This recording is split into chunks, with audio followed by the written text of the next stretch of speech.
क्या पता आप ही वो भाग्यशाली विजेता बन जाएं जिसे एक चमचमाता हुआ ब्रांड न्यू सैमसंग स्मार्टफोन मिल जाए। इसके अलावा और भी गिफ्ट हैम्पर्स आपका इंतजार कर रहे हैं, तो फिर देर किस बात की।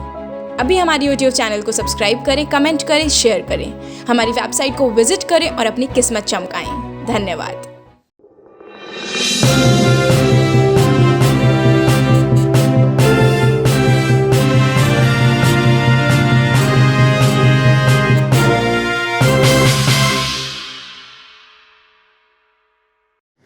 नमस्कार, मैं प्रिया बंसल और आप देख रहे हैं शुभ 24 न्यूज चैनल। आइए जानते हैं देश और दुनिया की कुछ अहम खबरें।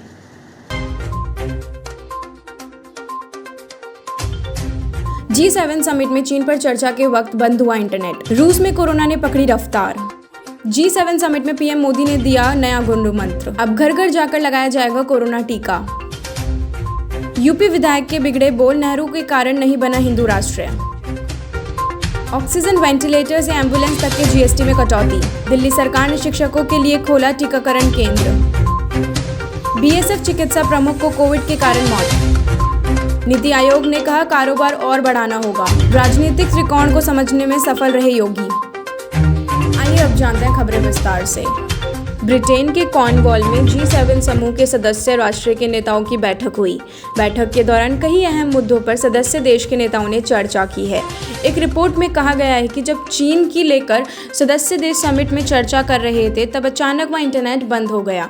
बताया जा रहा है कि G7 के नेता इस बात पर विचार विमर्श कर रहे थे कि कैसे उन्हें दुनिया में चीन की बढ़ती ताकत और शिनजियांग प्रांत में जबरन मजदूरी कराए जाने के खिलाफ अपनी प्रतिक्रिया देनी है। इसी दौरान एक समय अचानक कमरे में इंटरनेट बंद हो गया। रूस की राष्ट्रीय कोरोना वायरस कार्यबल ने शनिवार को बताया है कि देश में बीते एक सप्ताह के दौरान संक्रमण के मामलों में लगभग 50%, जबकि मॉस्को में दोगुना से अधिक की वृद्धि हुई है। कार्यबल ने कहा है कि कल संक्रमण के 13,510 मामले सामने आए, जो 6 जून को सामने आए 9,163 मामलों से काफ़ी अधिक है। मॉस्को में एक सप्ताह पहले संक्रमण में मामलों की संख्या 2,936 थी, जो दोगुनी रफ्तार से बढ़कर 6,701 हो गई है। G7 समिट में प्रधानमंत्री नरेंद्र मोदी ने हिस्सा लेते हुए अपने संबोधन में वन अर्थ वन हेल्थ का मंत्र दिया है। जर्मनी की चांसलर एंजेला मर्केल ने बताया कि विशेष रूप से पीएम के इस मंत्र का उल्लेख किया और उसका मजबूत समर्थन दिया। इस समिट में पीएम मोदी ने वर्चुअल हिस्सा लिया है। प्रधानमंत्री मोदी ब्रिटेन में प्रधानमंत्री बोरिस जॉनसन के आमंत्रण पर डिजिटल माध्यम से इस सम्मेलन में शिरकत कर रहे हैं। कोरोना महामारी से जारी लड़ाई के बीच अब देश में डोर टू डोर वैक्सीनेशन की प्रक्रिया की शुरुआत की गई है। राजस्थान का बीकानेर शहर देश का पहला शहर होगा जहां इस door to door vaccination drive को लॉन्च किया जाएगा। जानकारी के मुताबिक सोमवार को इस ड्राइव की शुरुआत की जाएगी। अभी इस ड्राइव के दौरान 45 से ज़्यादा उम्र के लोगों को वैक्सीन दी जाएगी। 2 एम्बुलेंस और 3 मोबाइल टीमें इस काम के लिए तैयार हैं। इस काम को अंजाम देने के लिए राज्य प्रशासन ने एक हेल्पलाइन नंबर की शुरुआत की है। इस नंबर पर व्हाट्सएप कर लोग अपना नाम और पता दर्ज कर वैक्सीन के लिए अपना रजिस्ट्रेशन करवा सकते हैं।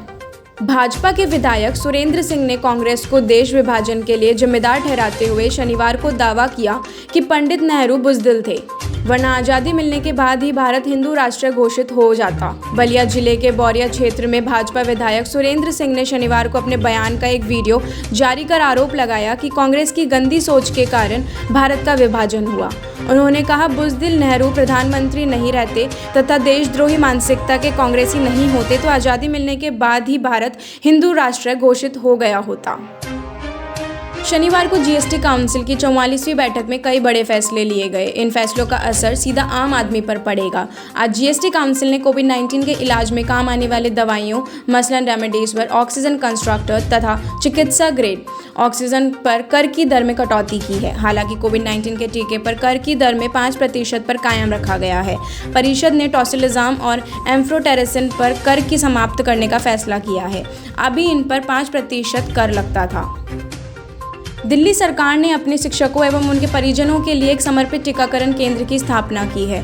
कोरोना वायरस महामारी के दौरान के द्वारा किए गए कार्यों की प्रशंसा के प्रतीक के रूप में दिल्ली सरकार द्वारा इस केंद्र की स्थापना की गई है।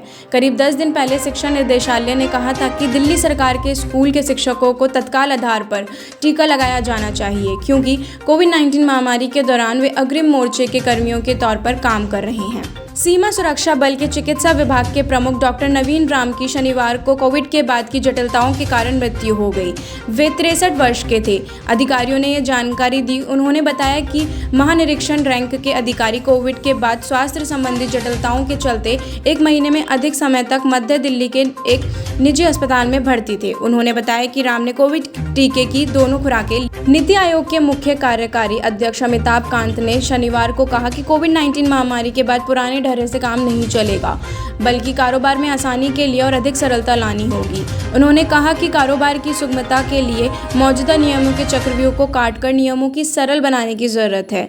उन्होंने महाराष्ट्र के औरंगाबाद औद्योगिक शहर और मराठवाड़ा ऑटो कंस्ट्रक्टर का दौरा करने के बाद पत्रकारों से बातचीत में ये बात कही। उत्तर प्रदेश के मुख्यमंत्री योगी आदित्यनाथ शुक्रवार 11 जून को दिल्ली में 270 मिनट की सियासी मैराथन दौड़े। इन्हीं 270 मिनट में तय कर दिया कि मिशन 2022 में उन्हें उत्तर प्रदेश की कप्तानी कोई नहीं छीन सकता।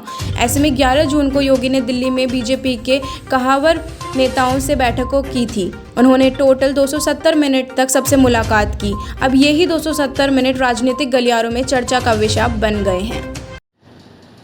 देश और दुनिया की तमाम खबरों के लिए बने रहिए शुभ 24 के साथ। धन्यवाद।